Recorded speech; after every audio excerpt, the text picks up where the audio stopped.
Hey everybody, this is Bobby Porter from Battle for the Planet of the Apes, Elm Street 5, The Blob, amongst other things, and you are listening to Moose's Monster Mash.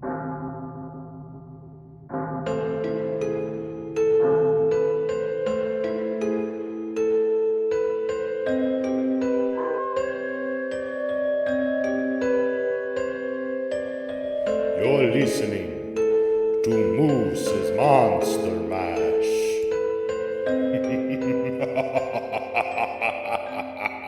Welcome, Horror Hounds, to another all-new episode of Moose's Monster Mash. I'm your host, Moose, and it's a new episode, but we're bringing back an old friend. And it's great, because every time he comes on, he's got something new. And I couldn't be more excited to talk about this. So let's not bury it much longer. Let's bring on friend of the show, Dacre Stoker, to talk about the upcoming documentary Father of Dracula. Dacre. Oh, great to be here. Thank you so much for having me. This is a big day as our documentary on Bram Stoker. That's Father Dracula with Jason Figgis as director, John West as writer, and lots of input that I've given them actually drops today. So by the time you see our podcast, it'll be live and hopefully people are funding it. But the bottom line is anytime creatives get together and decide we're going to do something, you got a couple routes to go. One, you put together a proposal and you shoot this thing out to studios. You try to get people to take the bait and talk to you and raise the funding and all this. And the three of us just decided, you know what, we're going to do this thing. And we need a little bit of funding, like 25 grand to rent space to do all the editing.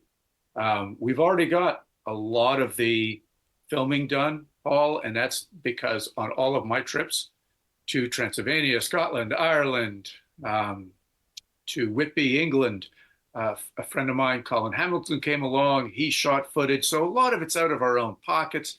But the key is for Jason Figgis to put this together, edit this together. And for that, you need to rent studio time and really good equipment to make it just right. So, yeah, that's why I'm here. And if you guys, I'll say this a couple of times like a used car salesman, if you like what you're hearing today in our show and our questions back and forth of what comes out of it, please go to Indiegogo and consider a donation to Father of Dracula. So whether you like what you hear or not, go support it anyway. I mean, everything this guy and his creative team brings to the table knocks it out of the park. So, I mean, I haven't been let down yet from the books, the comics, just everything that the Stokerverse is building out. Now the potential for this documentary from, the mouth of the family. I can unequivocally say I am super excited for this documentary. Well, I am too. I have lived through the last, sort of 12 years or so, doing my research, reading all the other biographies that are out there, watching the different documentaries, A&E has done and things about Dracula. And they always get little things wrong. They get sensational crap, inserted just to try to sell the book or sell the thing. And it sort of drives me crazy. And it's like, I feel it's my job to get the story right. And believe me, the story is not dull and boring. It doesn't need sensationalism to be sort of plugged in to make the thing sell. Bram's life is really very compelling, very interesting. And the fact that there were so many portions and events in his life, weird things that happened that ended up going into his psyche and then coming out his pen. And then getting on the typewriter and making its way into the pages of Dracula. And that's what the three of us are going to do for folks, is kind of show these things, how these things came about, and then how they worked their way into the fabric of this novel that is, since 1897 has, changed the world and changed the way people think about, vampires and horror and Gothic literature. Well, and, speaking for me personally, I love when families involved, and you know this, I mean, like the time we spent with like Lynn Lugosi and all this, because they have more intimate knowledge than you can find just picking up a book and reading. And because there's oftentimes the passed down information or just little tidbits that you find in just like interestingly, sometimes in the family Bible, and that's not always accessible to the general public. So when I hear the family is involved in a biography of somebody like Bram, it's like, yes. And I mean, we've talked about it, time and time again with your tours. I mean, you've been keeping this alive for a while. I have, but I gotta not divert, because you brought it up, and this is cool. I wasn't thinking of talking about that today, but since you brought it up, I'm gonna take you up on it. So Bram was one of 7 kids. He was the third in line. He had an older brother, Thornley. Then he had a sister, Matilda, then Bram, and then Tom down the line. So of those 7 people, only 3 had offspring. Bram had a son, Tom had a daughter, and then George, the youngest brother, had a son and a daughter. George is my great-grandfather. So all those 7, only 3 have offspring, and 2 have offspring alive today. Tom had the daughter married and had a son, Daniel Farson. Now, Daniel Farson was a family member, but he had an axe to grind, which I uncovered just not too many years ago. He wrote a biography of Bram, and probably about 50% was accurate. And that's why I wanted to just pick up on, just because it's family doesn't mean it's accurate. What I found out is, as you well know, and all your listeners probably do too, family blood is thicker than water, but sometimes that blood can be pretty toxic because you're tight, you're close, and you know secrets, and sometimes there's weird feelings. Well, the fact that Daniel Farson's mother had a sort of a resentment thing about all of the publicity that Florence Stoker got, that's Bram's wife, and then obviously when Bram died, that's his widow. She lived for many years after Bram died, and she did quite well financially with the sale of the dramatic rights and then the film rights. And for whatever reason, the Farson family, being very close on the family tree, had some resentment about that. And so the son, when he went on to become a TV personality and an author, some of the things in the biography I learned that Bram's great-grandsons told me were absolutely wrong, and they were just written out of spite. And I'll tell you what they are. Number one, Farson said that Bram had a loveless marriage. They only had 1 child, and so therefore his sexuality was in question. Either he didn't like to have sex with his wife, or his wife didn't like to have sex with him. So sort of creating a, let's say, an urban rumor, urban legend type thing that isn't correct, but it is born of some circumstantial evidence that worked for Farson to sell his books. He had no problem putting it in there. He also interpreted Bram Stoker's death certificate. So I won't go into all the details, but Bram physically had a rough life. The first 7 years of his life, he was sickly, he was infirmed, he was an invalid. He recovered, he became a champion athlete. In the family, there was Bright's disease.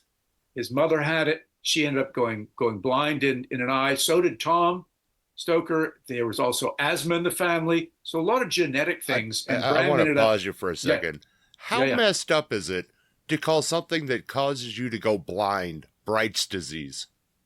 No, there was two different things. Oh, okay. There was, okay. I'm like, damn. Yeah, I'm sorry. No. There was Bright's disease, which is the liver and kidneys. But Okay. the blindness was something else.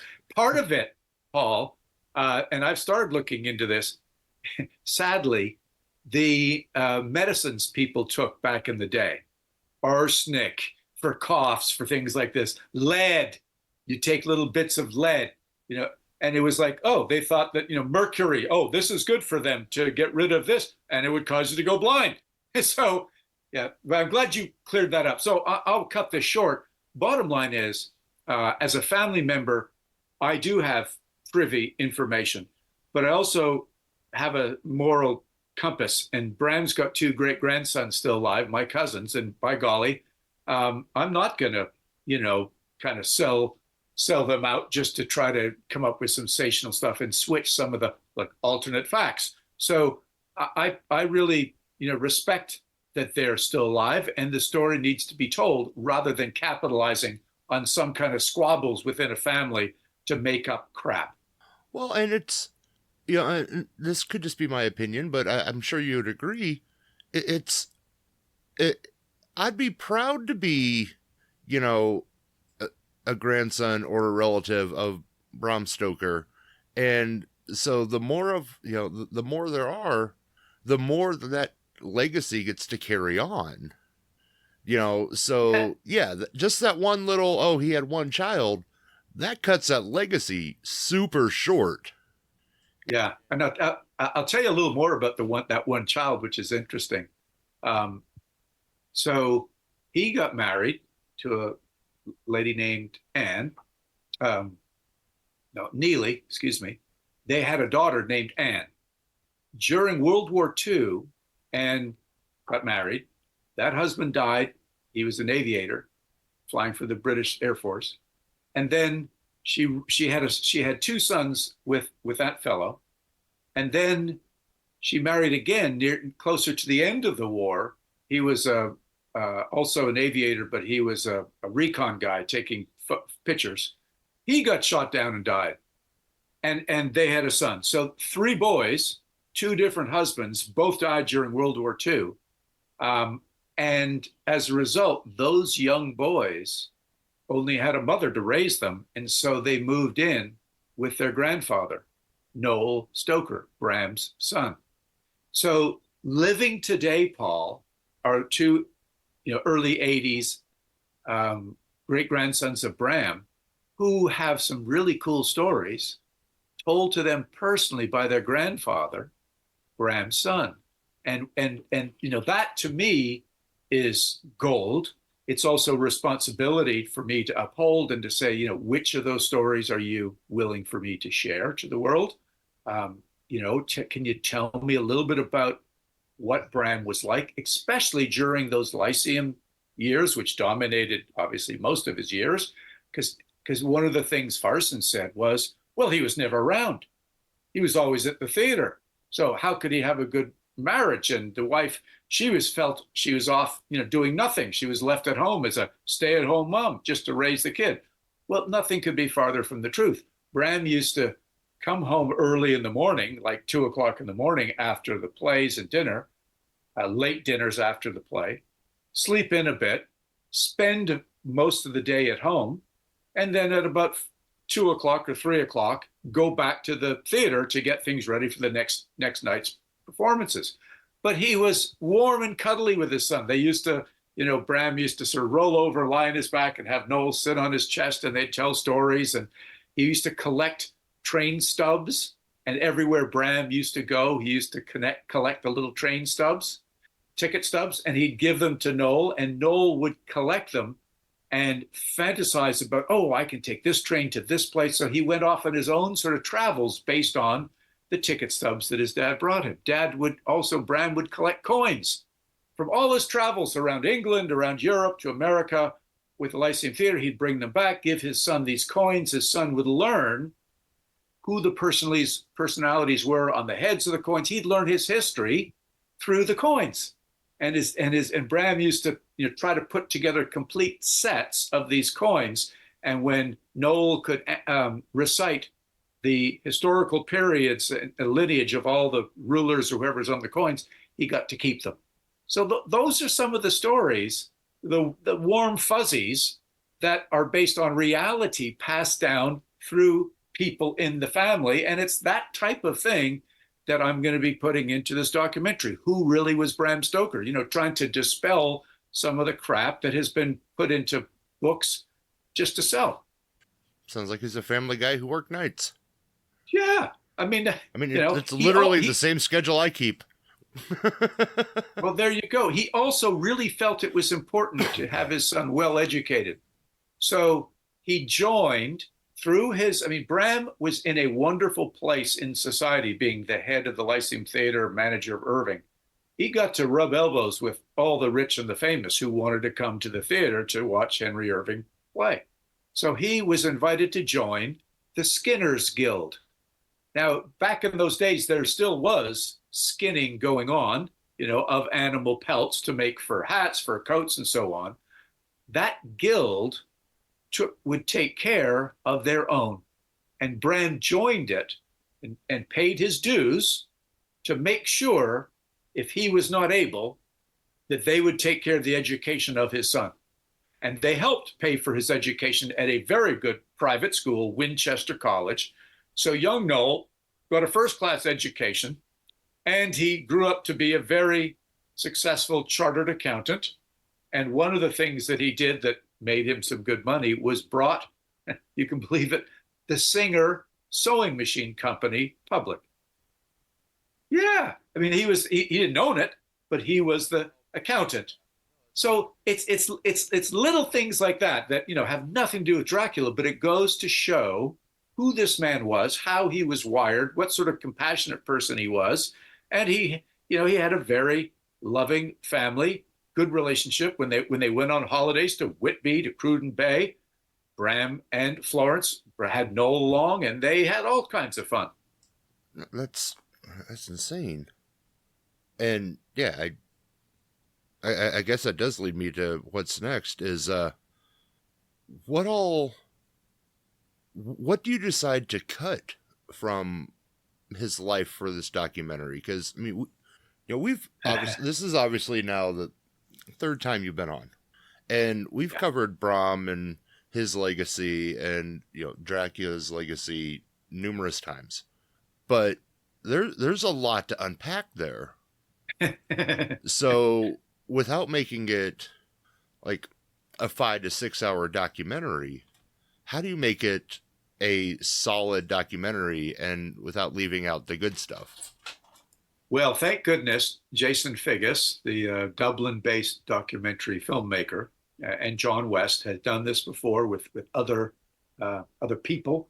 One of them that really caught my attention was a guy called Sir Simon Marsden, who was a photographer, knighted like Irving was, in Gothic film, Gothic photographer. And so these guys know how to take all of my massive volume of stuff and say, what's the point here? I mean, you're right, Paul. We can't do the life and times of Bram Stoker and Noel Stoker and Florence Stoker from start to finish. But what we try to do is what things in his life, first of all, a synopsis of his life, and what are those things that would work their way into the fabric of Dracula? What would influence him to think of certain things, to go to a library and open a certain book, and to be his attention caught by a certain thing in a book that would then work its way into Dracula. So luckily, I don't have to edit that down on film. I like I'm talking to you guys, I'll like spew it all out and let the really seasoned filmmakers figure it out. But maybe some of the stuff I just mentioned could be summed up in 1 or 2 sentences.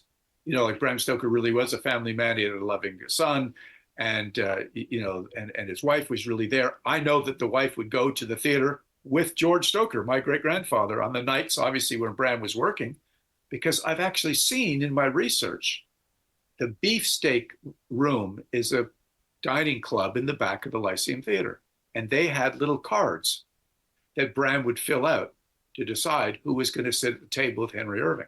That was like the A seat.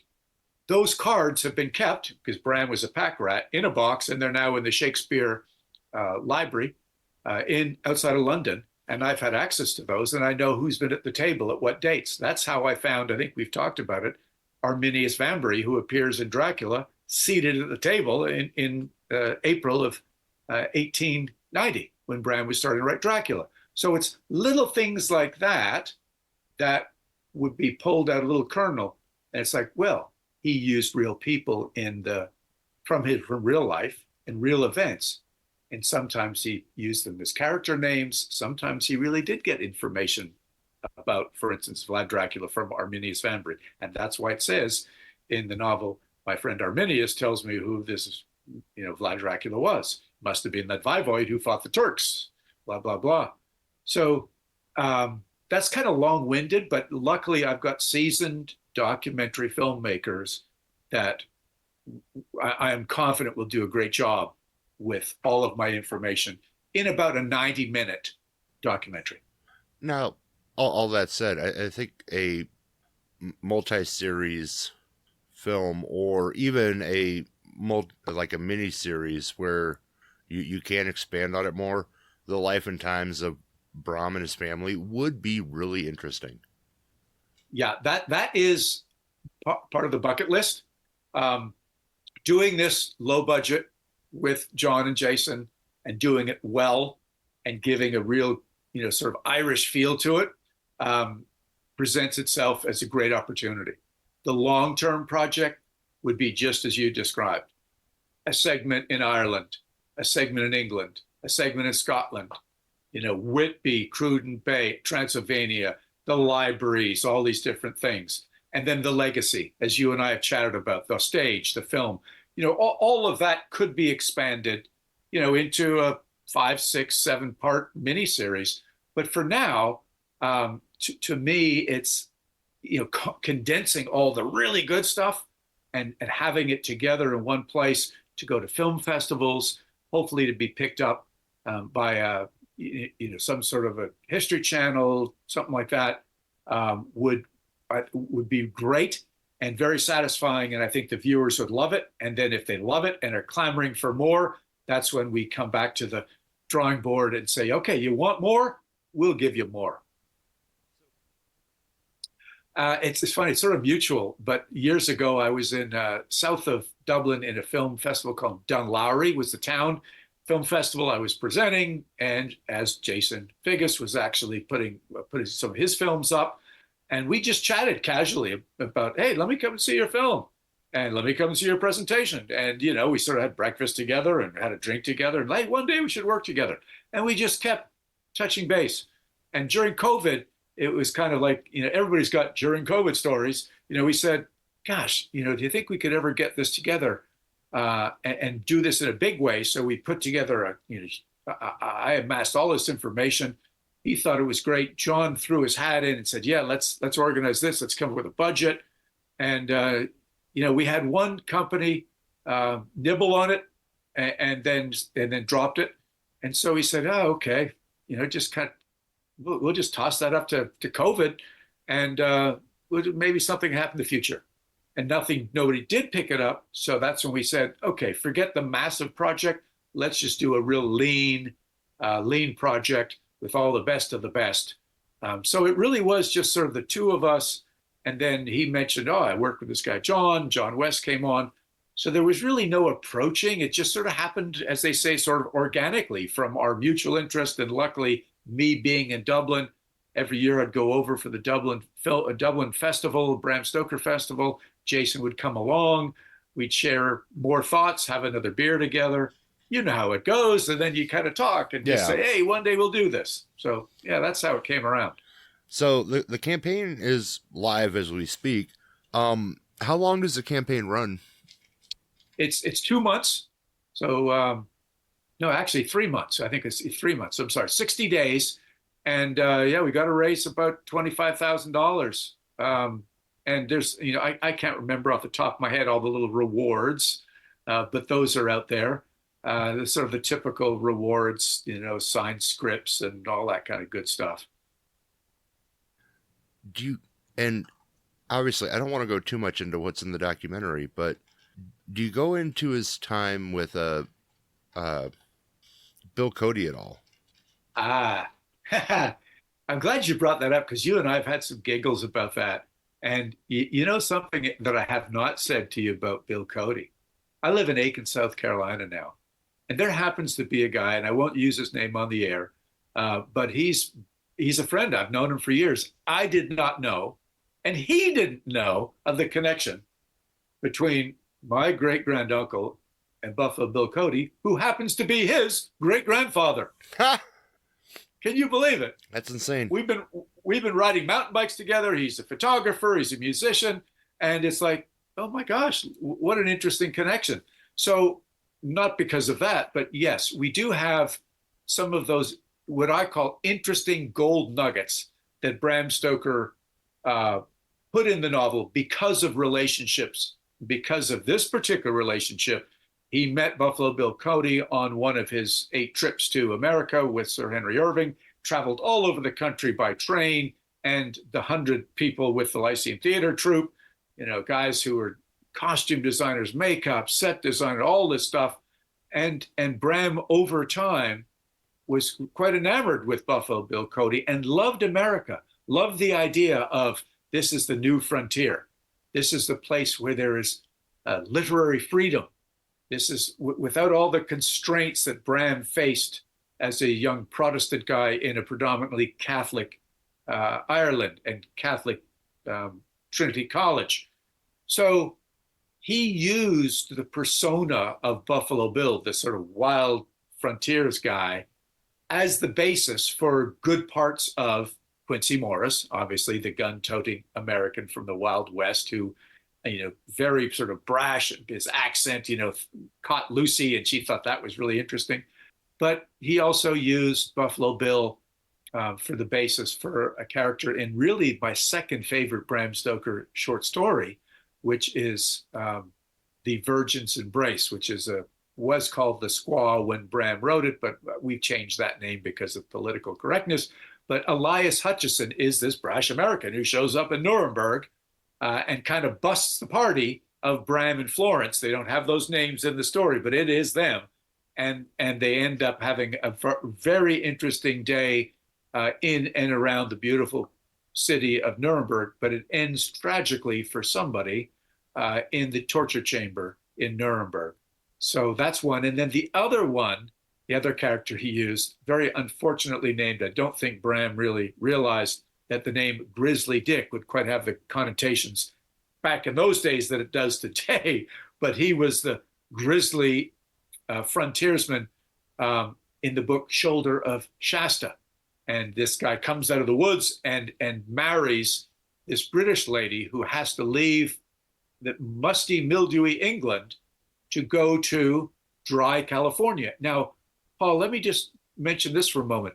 I am convinced that Bram Stoker was affected by respiratory allergies and asthma in the same way that young lady was. He moved from musty, mildewy Clontarf inland at the age of 7, and that's when he recovered from his own asthma and started building up his respiratory, his strength and his resistance. I think that was semi-autobiographical because he himself came to California on at least 4 of those trips with the Lyceum Theater and would have found the very dry atmosphere, desert-like atmosphere, especially around the area of Northern California where the Mount Shasta is. So I think, again, that's another little gold nugget, not just Grizzly Dick, but the situation with the asthma and trying to come to a drier climate. I say it. He learned oh, I can breathe. This is a new feeling. Like, speaking as an asthmatic, yeah, when you get to those drier climates, you're like, whoa, this is awesome. Yeah, I mean, I can't imagine. My wife is asthmatic and my son is, but he's grown out of it, thank goodness. But I observed some of these asthma attacks. I've been a PE teacher for 20 years. I've seen kids in sport have asthma brought on by either allergies or stress. And it's just like, running 400 yards and somebody sticking their hand over your mouth and say, oh, go ahead and breathe. Yeah. It is horrifying to watch. And unless you have that inhaler nearby, dude, those poor people are in a whole world of hurt. And I can only imagine Bram going through that as a child and possibly feeling he's going to suffocate to death. I mean, my God, Paul, you know it, but this thing, waterboarding, is the same bloody thing. It's not an asthmatic reaction, but it's a drowning, suffocating feeling when people pour water over a towel over your face and you just can't breathe. So, it's interesting. We're talking about Bram, at this point, this legendary author. And just going through the notes, he was mentored by the Wilds. Yeah. Also legendary writers. Like, how I before we get into that, I'm trying to picture going back and telling a young Bram Stoker, just like 7 years old, like, hey, this is what your life is going to look like. Brace yourself. Yeah, exactly. Get ready. Yeah. You know, it's just, it's mind blowing. Well, what you're going to find out, and there's a lot of mind blowing stuff when you really look into it. Bram was the only member of the family who wasn't a medicine man, a scientist. Three of them became doctors, my great grandfather being one of them. And then the other son was a civil servant. And then the two daughters were artists. Bram became the only, creative. He started at Trinity College and he did his master's in mathematics. He was the head of the Historical Society, Philosophical Society, big time athlete. And then he went to work as a civil servant in Dublin Castle in a very sort of boring, dull job as a clerk of the Petty Sessions Legal Department, and then became the inspector of all clerks all over Ireland. So he got to be pretty important, but it was dull as dishwater for Bram Stoker, who was a sort of a, budding artist, a budding poet, and a writer. And I can say all that with confidence because I discovered his lost journal. And all those things in his journal, he was just beginning to explore. His father was dead set against him going to the theater and getting involved professionally in the theater. They used to go to watch the theater together. And then Bram wrote pro bono reviews of the theater. So that was where he was kind of living out his fantasy life, his reviewing theater and so on.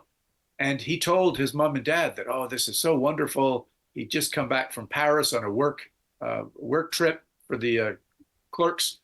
And he had met Genevieve Ward and said, I just love the theater. I'm going to write a play for this lady one day. And the father wrote a letter to Bram, basically warning him off the theater, saying, this is not a life for you. So somehow after that letter was written, Bram kind of took advice and seeked the mentorship of Oscar Wilde's mother. So Wilde had been dating the lady that Bram ended up marrying. Don't know how friendly Bram was with Oscar, but he was friendly with William Wilde, Oscar's older brother. They were classmates together at Trinity. They were in the Philosophical Society together. Bram actually proposed him. So these guys were tight, but I also know that Bram would go to what's called literary soirees. And this is where Mrs. Wilde would have all these literary people. They'd recite poetry. They'd kind of almost like Bible study. They'd talk about books together. So this was where Bram was getting the support he needed when he didn't get it from his father to flex his muscles and become a poet and a writer. And one of the really cool things that I found in Bram's own library was a book that Lady Jane Wilde wrote all about Irish folklore and mythology. And in it all was a page that I now I've only found it recently, put into my presentations, and it will be in this documentary. It mentioned that old Irish folklore and superstitions about fairies and goblins and banshees, very similar to the vampires of Transylvania, of which Madame Gerard has just recently written about. Madame Gerard is Emily Gerard, who wrote a whole essay on Transylvanian superstitions that was in Bram's notes. So he obviously took that advice from her book and went and picked up a copy of the 19th Century magazine and seeked out Emily Gerard's Transylvanian superstitions, of which he used them all in the novel. So, part of that influence and mentorship, as you mentioned, paid big dividends for Bram as he found sources of not only confidence, but specific things that he put into the novel from Mrs. Lady Jane Wilde. Well, and speaking of the novel, you've recently found a new translation from like Iceland, Sweden. Yeah, both places that they're kind of falling into. But here's a quick story there. 1901, Dracula was published in 1897 in England. 1899 in the U.S. and 1901 in Iceland, but nobody knew up until 1989, I believe. Richard Dalby, a sort of serious researcher, scholar in England, found one of the copies of the books and looked at the preface for the Icelandic edition and had it translated and realized it was very different than the regular, both in length and also in content, of the preface of the Archibald Constable edition in 1897. And the preface made the book sound like it was based on realism, total realism, very true, all this. But he stopped there.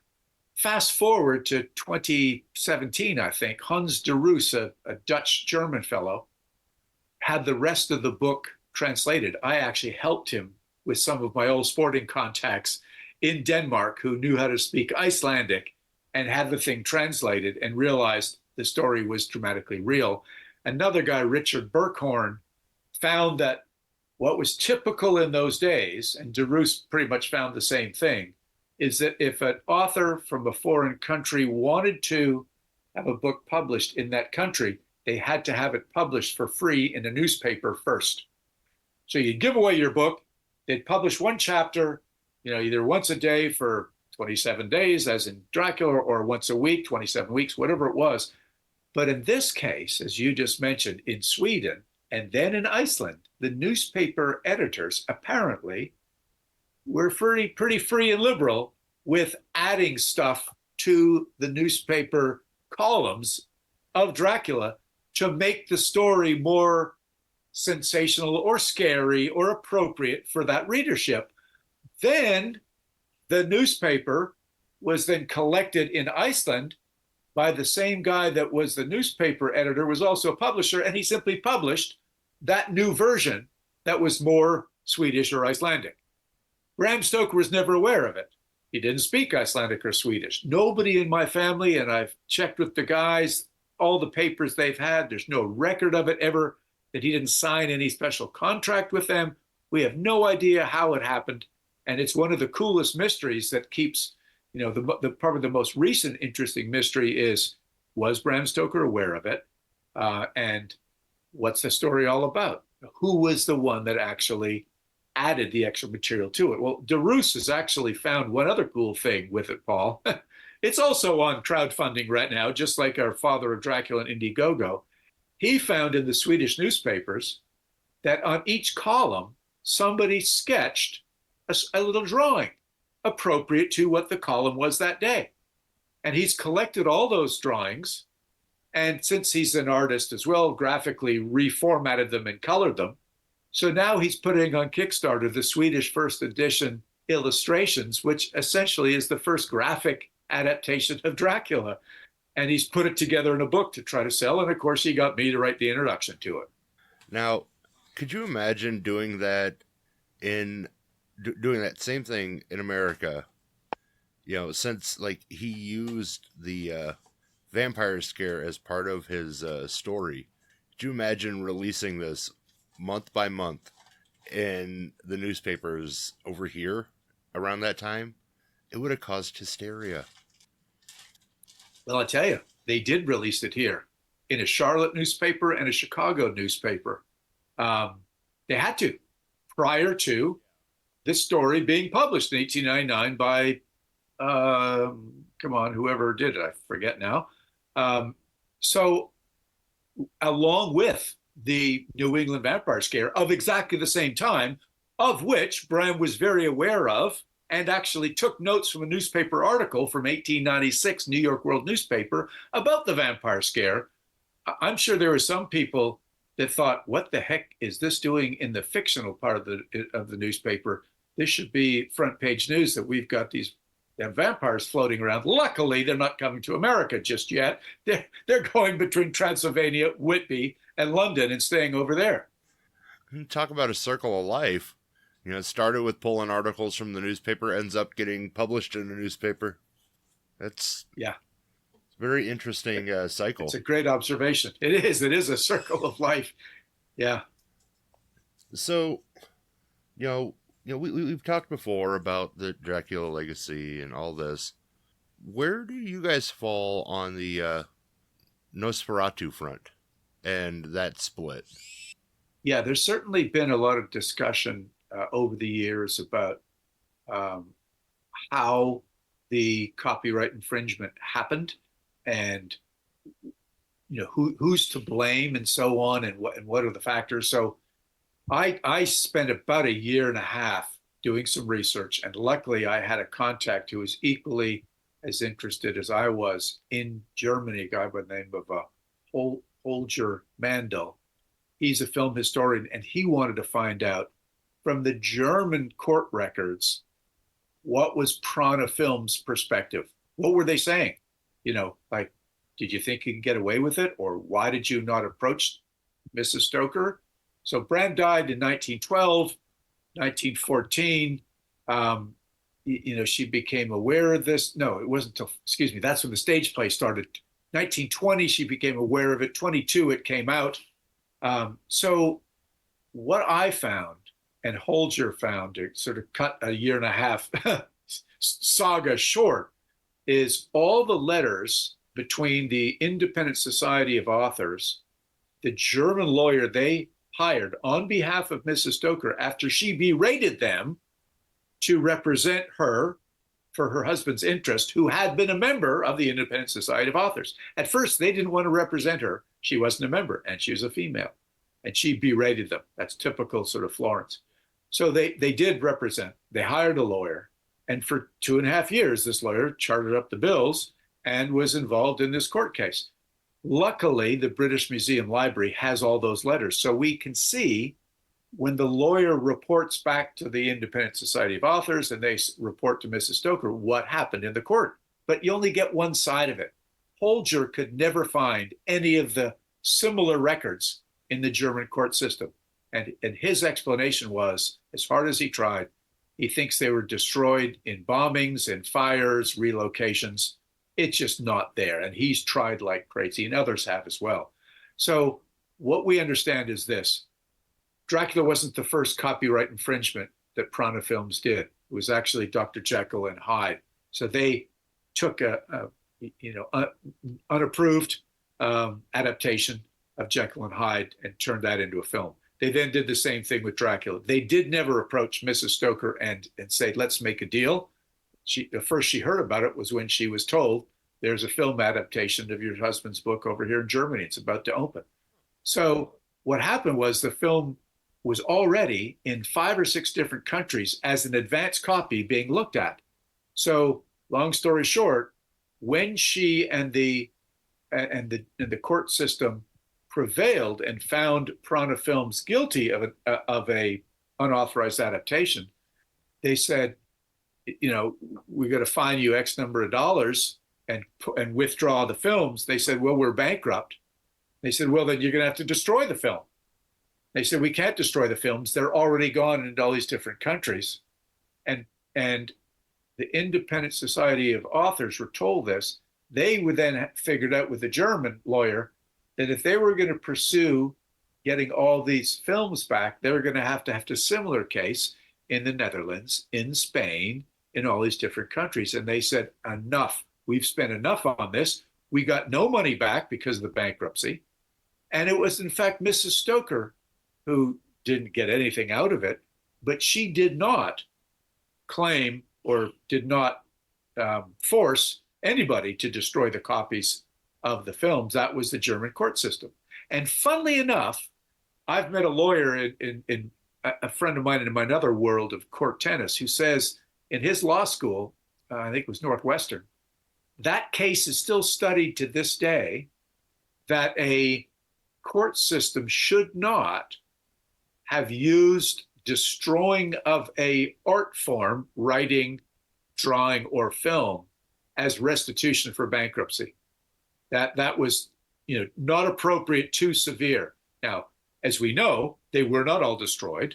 Mrs. Stoker didn't get any money, but she did set legal precedent with the victory in that court case. And thank goodness, because you and I have talked about it, it's a darn good film. And it lives to this day. It's been remastered many times. And don't we have a whole new version coming out real soon? Yeah. So it's a happy ending. And one other quick thing is there was a copy of the film floating around America at the time that Mrs. Stoker and Hamilton Dean and John Balderston were actually successful with their stage adaptation. It was a big hit in Europe and America. Universal Films was getting interested in buying the film rights of the stage rights that Bram had protected, and they were using them here with Dean and Balderston. And Mrs. Stoker wrote a letter very concerned to the Independent Society of Authors that copy of Nosferatu floating around America would dissuade Universal from buying the rights and turning the play into a film. Because if there's a free copy flying around, why the heck do you need to buy the rights to ours? And somehow, in 1930, Universal decided to purchase that film to use for, background research or whatever, or just to get it off the market, so that they can go ahead in 31 with Lugosi and Todd Browning as the director, creating Dracula, and we know that started the whole thing. Yeah, no, it's again very interesting cycle that this all the webs we weave throughout all this is very, and I said it at the beginning, there's so many interesting stories that this documentary is going to be it's going to be hard to edit. Well, let me throw something at you, Paul, because I appreciate your interest in this, and you're darn right it's going to be hard to edit. And thank goodness, as I said earlier, it's up to Jason Figgis to do it. But Jason never likes me to do this. And if you're listening, Jason, sorry, Paul and I are going to do it. Paul, knowing as much as you do about Bram Stoker's life from your own research, your own reading, and stuff you and I have talked about, how do you think this documentary film should sort of wind down? If you were the editor, not to say that Jason's going to do what you say, but if you were, one of the things that people have always asked me, what do you think Bram Stoker would feel knowing that he died in 1912 and his book didn't even become a play until the 20s, didn't have any idea how famous it was going to make him, and everything that comes as a result of it, that's all around my room and my cupboard and my bookshelves, as yours as well, Paul. How do you think you wind down a documentary in a way that you end up with a good feeling, so to speak? You like some kind of a decent feeling at the end, even of the documentary. It doesn't have to be a super happy ending. But so how do you think, what should we take into consideration, Paul, to if you were to give a note to Jason, what would you say about that? So I think if I were doing it, I would essentially end it with the book release, kind of fade to black for a second, and then do like a fast forward to modern day where Dracula is everywhere. Exactly what you were just saying, that all the stuff that he knew nothing about, and with like a voiceover of this is what he missed. Because the same thing happened with Van Gogh, Yes.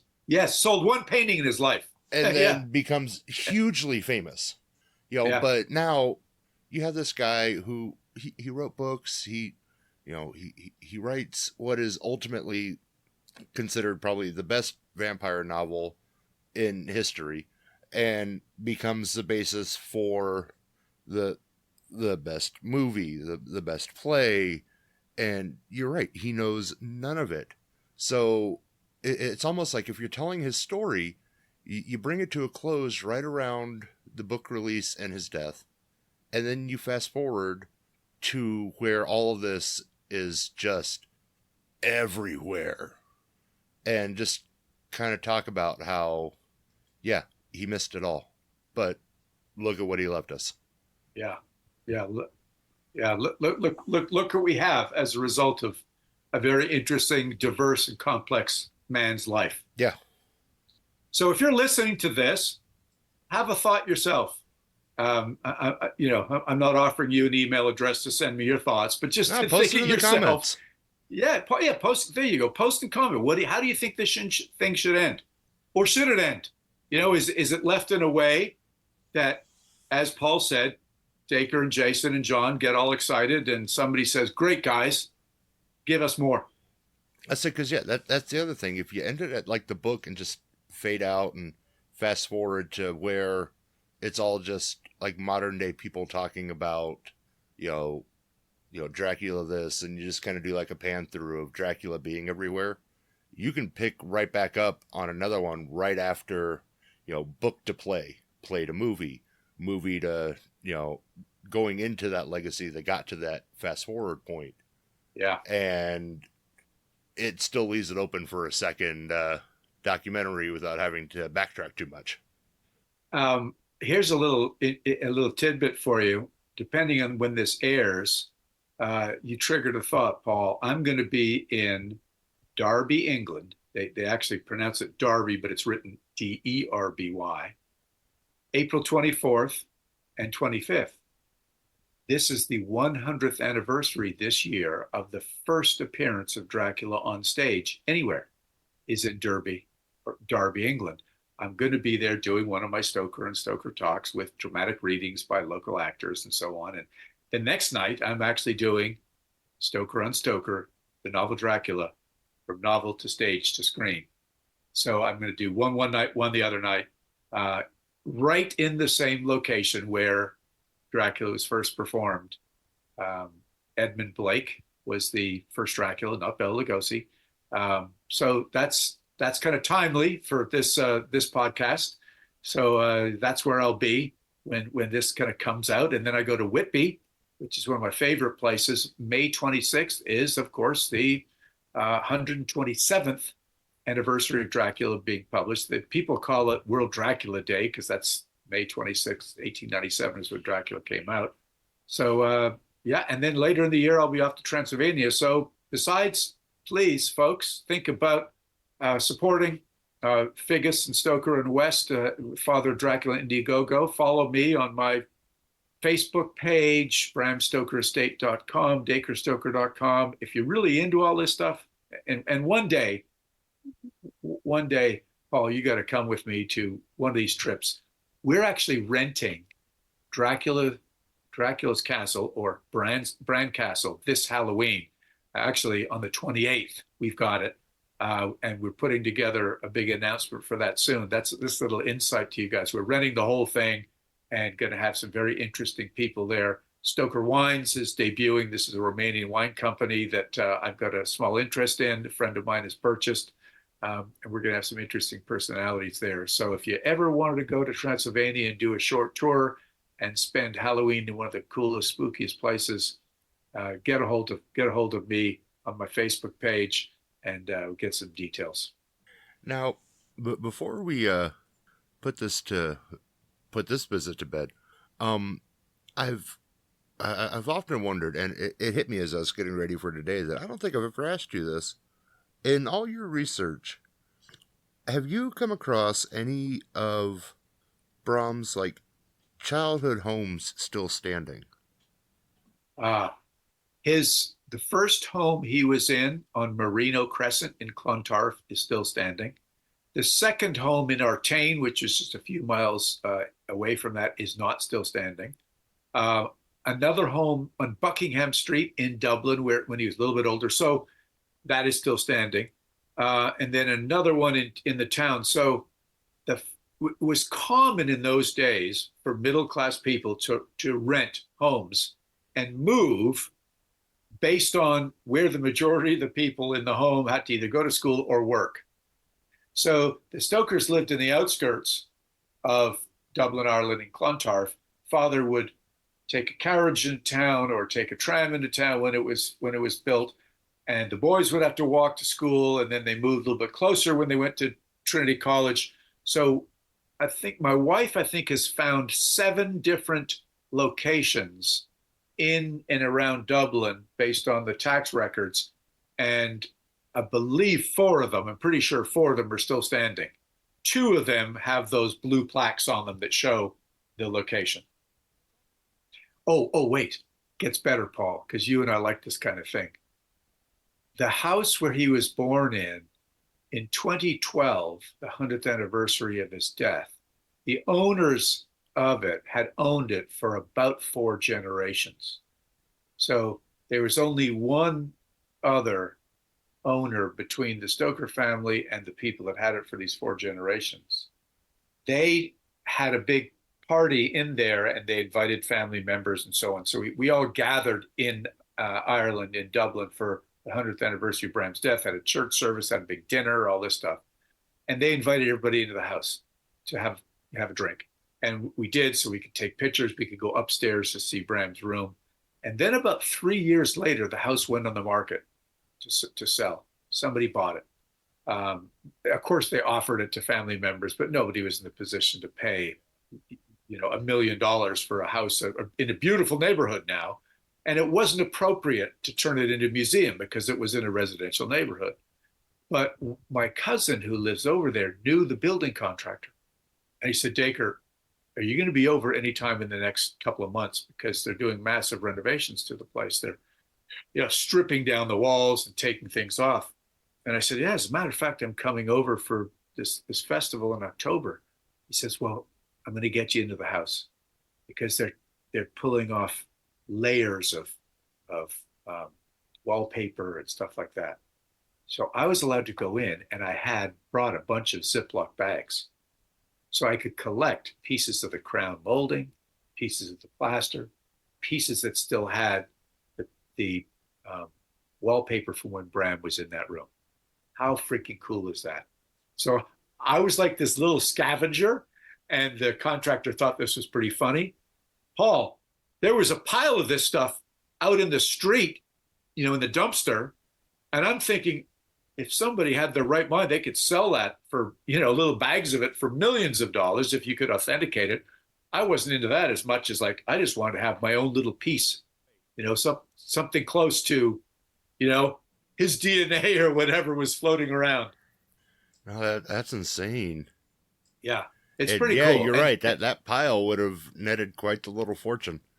I mean, nowadays people go to Transylvania and they come back and they go and steal dirt from the grounds of Bran Castle, or now, since I've found where the castle site is, no castle up in the Colummoney Park, and they steal bits of dirt and bring it back and sell it in little vials.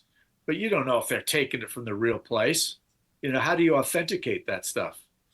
Well, beat them to it. Sell it yourself. I'd rather take them on the tour and experience it rather than get into kitsch stuff. I love bringing people over there. I love taking people to Cruden Bay, Scotland, where Bram wrote the novel, where he walked on the beach, got his ideas, to Whitby, where he got all his ideas and used, museum and library to find stuff, and Transylvania to feel the presence of superstition and folklore and Vlad Dracula and Count Dracula, a lot of good stuff. Hell yeah. So, obviously, folks, follow him on Facebook and his socials. And, of course, head over to Indiegogo and support Father of Dracula. Because I can't be the only one that wants to see this damn thing at this point. Thank you, Paul. I hope not. I hope you're not the only one. just the two of us sitting back in a movie theater. I've done it before. But... listeners, I'll put all of those links in the episode description, and you can follow me and other great podcasters over at electronicmediacollective.com, or if you just want to follow me, head over to YouTube and X at Moose Media Inc., or just follow Moose's Monster Mash on Facebook. Dacre, as always, this has been as educational as it is fun, and I not only hope this gets made, I hope we can I think we can do something together with it after it's made. I would like that. Definitely like that. I'll take you up on that. So I'd say I'd invite you back, but I'm sure you're going to be back at some point, so I can't wait until the next time you're back. But thank you for coming on, and I can't wait to see how this progresses and how you're always discovering more of Bram's history. So there's, like I said at the beginning, there's always something new, and I think that's what makes this fun. There's always a new tidbit. and I really love sharing it with you because I know you're appreciative of it and your listeners are. So the more I dig, the more I polish, the more I share, and this is a great place to do it. So thanks again, Paul, and all you listeners. And until next time, Horror Hounds, mash on.